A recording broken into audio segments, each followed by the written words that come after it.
আওয়ামী লীগ কিন্তু এখনো ষড়যন্ত্রে লিপ্ত আছে।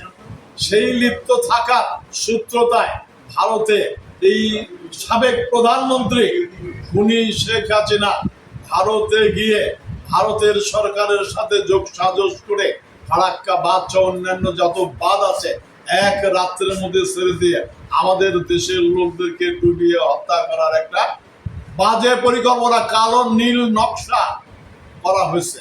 আমরা তার জন্য প্রতিবাদ করেছি।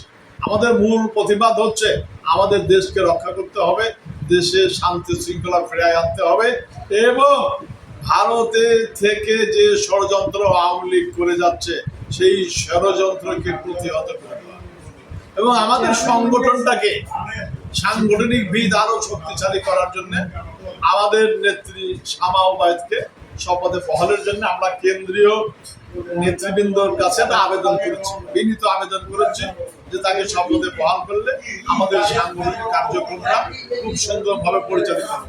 এটাই আমাদের দাবি।